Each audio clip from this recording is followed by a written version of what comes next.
सुप्रभात। मैं हूं जगेंद्राणा। आज की हमारी आध्यात्मिक चर्चा का विषय है भगवान से प्रेम। भगवान से प्रेम। मन की स्वाभाविक प्रवृत्ति है कुछ न कुछ सोचते विचारते रहने की, कुछ न कुछ चिंतन करते रहने की। जो दार्शनिक हैं वो दर्शन संबंधी विचारों में खो रहते हैं, जो वैज्ञानिक हैं वो किसी न किसी अन्वेषण में मशगूल रहते हैं, संगीतज्ञ नई धुनों को विकसित करने में व्यस्त रहते हैं इत्यादि। इस प्रकार मनुष्य को जिस कार्य में रस आता है वो उसी से संबंधित विचारों में डूबा रहता है। हम लोगों की जो साधना पद्धति है वो भी इसी प्रकार की है। सब कुछ दुनियावी कार्य करते हुए मन को अंतर्मुखी बनाए रखना, परमपिता परमात्मा को हर सांस में याद करते रहना ही हमारे सत्संग की साधना का अभिन्न अंग है। तो जब मन को हर समय कुछ न कुछ करना ही है, तब क्यों ना परमपिता के विषय में सोचें और विचारें। इसके दो लाभ हैं।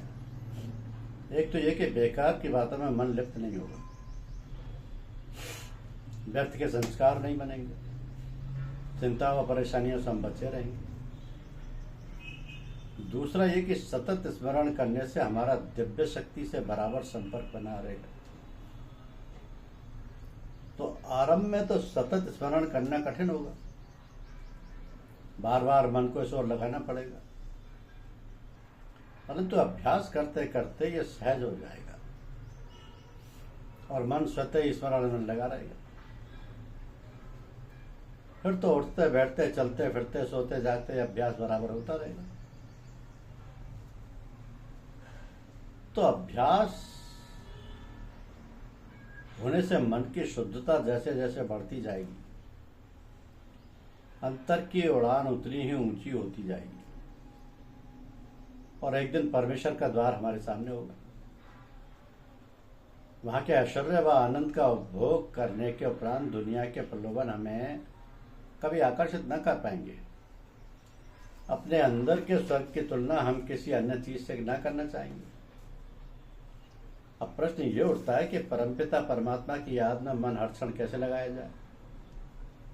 उसकी याद, उसका ध्यान, उसका स्मरण हर समय कैसे किया जाए। जब कोई चीज देखी नहीं तो उसका चिंतन कैसे किया जाए। जिसे कभी देखा ना हो, जिसे कि कभी अनुभव ना किया हो, उसका स्मरण कैसे किया जा सकता है। तो परमात्मा के स्मरण की विधि होती है और उस विधि को वही सिखा सकते हैं जो उस परमात्मा से जुड़े हुए हैं। परमात्मा की सत्ता में लय सत महापुरुष उसके स्मरण की विधि सिखा सकते हैं, उनके संपर्क में आने की क्रिया को बता सकते हैं। तो इस कार्य की सिद्धि के लिए सबसे पहले किसी संत महापुरुष की शरण में जाएं, उनका सानिध्य प्राप्त करें, उनकी सेवा कर उनके कृपा पात्र बनने का प्रयास करें। ऐसे संत सदगुरु से हमें स्नेह संबंध का नाता जोड़ लेने की कोशिश करें। ऐसे सदगुरु से हम स्नेह संबंध का नाता जोड़ लेने की कोशिश करें, क्योंकि वह परमात्मा से नाता जोड़े हुए।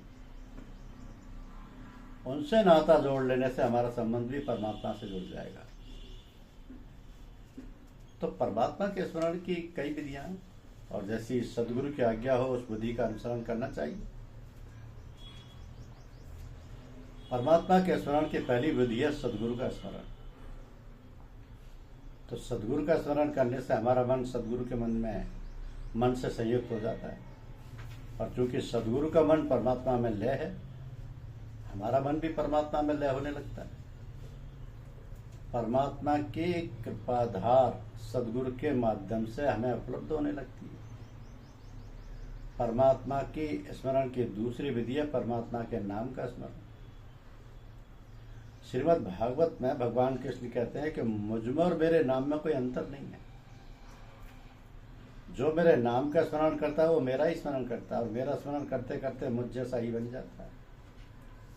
परमात्मा के अनेक नाम है, अनेक नाम है, जैसे ओम, राम, कृष्ण इत्यादि। इन नामों के मानसिक जाप को परमात्मा का स्मरण ही कहा जाएगा। हमारे सत्संग में साधकों को प्राय ओम या राम शब्द का जाप करने को कहा जाता है। इसके अलावा अन्य मंत्र भी हैं जिनके माध्यम से परमात्मा का स्मरण किया जा सकता है, यथा ओम नमो शिवाय, ओम नमो भगवते देवाय, ओम नमो भगवते वासुदेवाय, सोहम या गायत्री मंत्र। इन उपायों के अतिरिक्त सद्गुरु साधकों को पूजा की क्रिया भी बता देते हैं,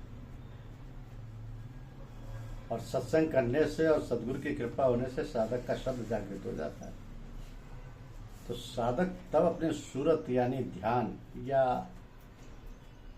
अटेंशन को शब्द पर एकाग्र करता है।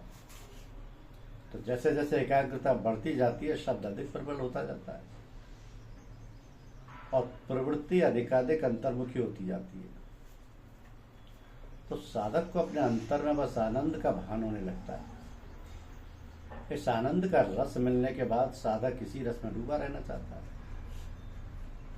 तो साधन क्रिया तब अनायास ही हर समय होती रहती है, बिना प्रयास के। दुनियादारी और गृहस्थी के सारे कर्तव्य करता हुआ भी मन अंतर्मुखी रहता है। मन अंतर के आनंद में डूबा रहता है और शरीर सब काम यंत्रवत करता रहता है।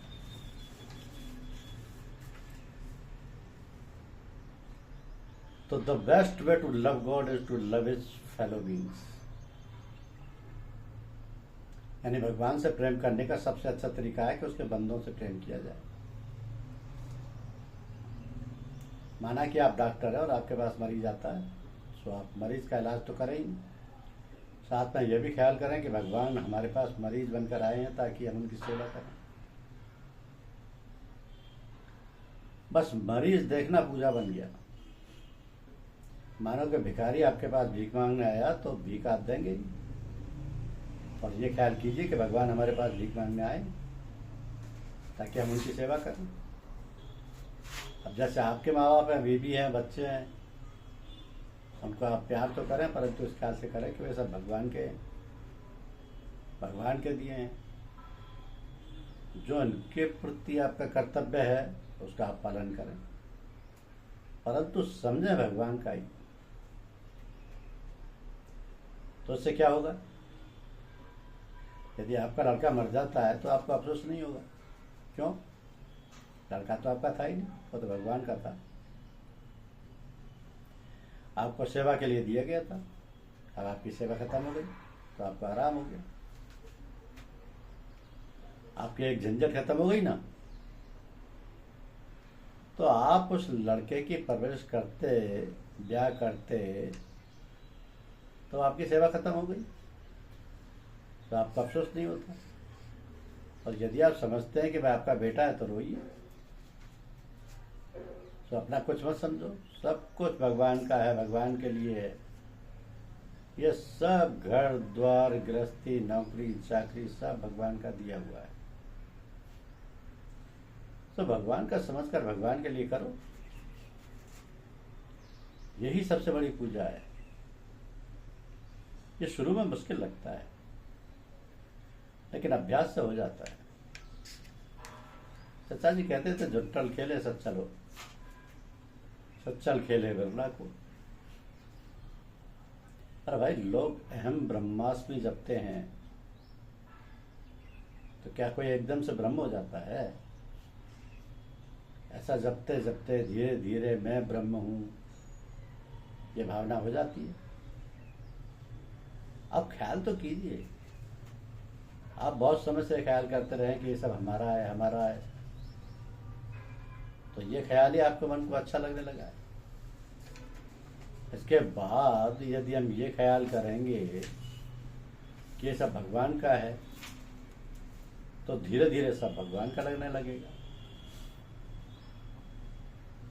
एक बार हमारे एक मित्र घर में गए तो देखा कि घर के बच्चे बहुत सीधे हैं, ना ऊंचा बोलना, ना लड़ना, ना झगड़ना, उस घर का वातावरण ऐसा था कि जहाँ वो मोहल्ले के बच्चे भी आते थे तो वे भी परेशान नहीं करते थे। उन्होंने बच्चों के पिताजी से पूछा कि इनके बच्चे इतने सीधे क्यों हैं, परंतु पिताजी ने कोई जवाब नहीं दिया। थोड़ी देर बाद उन्होंने देखा कि बच्चों की माताजी अखबार पढ़ रही थी। जैसे उनके पति ने अखबार को हाथ लगाया, पत्नी ने तुरंत अखबार दे दिया। थोड़ी देर बाद उनकी पत्नी ने अखबार को हाथ लगाया तो उनके पति ने तुरंत अखबार दे दिया। हमारे मित्र ने कहा कि हमें अपने प्रश्न का उत्तर मिल गया। उन लोगों में इतना सामंजस्य है कि जैसे एक ने अखबार मांगा दूसरे ने तुरंत दे दिया। किसी ने यह नहीं कहा कि थोड़ा ठहर जाओ, जरा एक खबर पढ़ लो। तभी तो वहाँ के बच्चे सीधे हैं और उनके असर से मोहल्ले के बच्चे भी सीधे हो जाते हैं। एक भावरा साहब थे, वो मॉन्टेसरी टीचर्स स्कूल चलाते हैं। एक बार एक बच्चे के अभिभावक ने शिकायत की कि उनका बेटा जो भावरा साहब के स्कूल में पढ़ता था गाली देता है। तो भावरा साहब ने जवाब दिया कि हमारे स्कूल के बच्चे का गाली देने का प्रश्न ही नहीं होता, अतः आप अपने घर में तफ्तीश करिए। कुछ दिन बाद फिर शिकायत आई। इत्तेफाक से एक दिन भावरा साहब एक घर के पिछवाड़े से निकले। वो घर उस लड़के का था। माता पिता सिनेमा गए थे और लड़के को नौकर को दे गए थे। उन्होंने देखा कि नौकर गाली दे रहा था। लड़के को तो वो जानते ही थे, तो सारा माजरा समझ आ गया। अगले दिन उन्होंने उस लड़के के माता पिता को लिखकर भेजा कि उनका नौकर गाली देता है और उनका बेटा उसी से गाली देना सीख रहा है। तो बच्चे तो सुन सुन कर और देख देख कर सब काम करते हैं। बच्चों को सिखाने, पढ़ाने और अच्छा बनाने के लिए माँ बाप को बड़ा त्याग और तपस्या करनी पड़ती है। बच्चों की जैसी ट्रेनिंग दी जाती है वो वैसे ही बन जाते हैं। बच्चों को पढ़ाने में बहुत बुद्धिमत्ता और सूझबूझ की जरूरत होती है। तो बच्चों में भी पूजा पाठ के संस्कार डालने चाहिए, तभी बच्चे भी भगवान से प्रेम करने लगते हैं और छोटी उम्र से ही भगवान से प्रेम करेंगे तो ये उनका सौभाग्य है। अच्छी चीजें जल्दी सीख पाएंगे, क्योंकि मनुष्य जीवन मिला है भगवान की दया कृपा से। केवल मनुष्य जीवन ही नहीं, साथ में सारी सुख सुविधाएं, धन संपत्ति, स्त्री पुत्रादि जीवन को सरस, सुंदर और सुखमयी, सुखदायी बनाने में सहायक हैं। और सुंदर बात है कि सत्संग मिला है। ऐसा वैसा सत्संग नहीं, आध्यात्मिक सत्संग, जिसके प्राप्त होने से जीवन सत्यम शिवम सुंदरम बनकर मनुष्य भगवान की गोद में जा विराजता है और मनुष्य जीवन का जो सच्चा ध्येय है उसे प्राप्त कर सदा सर्वदा के लिए कृतकृत्य हो जाता है। तो ऐसा मनुष्य जीवन पाकर और ऐसा सुंदर शुभ अवसर पाकर यदि हम अपने आप को ईश्वर से विमुख रखें, उदासीन रखें और जीवन का जो सच्चा ध्येय है, लक्ष्य, उसे प्राप्त करने में अपने जान की बाजी नहीं लगा दें तो फिर पछताना पड़ेगा। ये सब काम अभी इसी समय, इस छोटी उम्र में करने का है। ऐसा नहीं सोचना और विचारना कि अभी तो खेलने खाने के दिन है। अभी हमारी उम्र क्या है, अभी तो समय बहुत है, जब बुढ़ापा आएगा तब देखा जाएगा। तो ऐसा ही लोग सोचा करते हैं, किंतु ऐसा सोचना सरासर भूल है।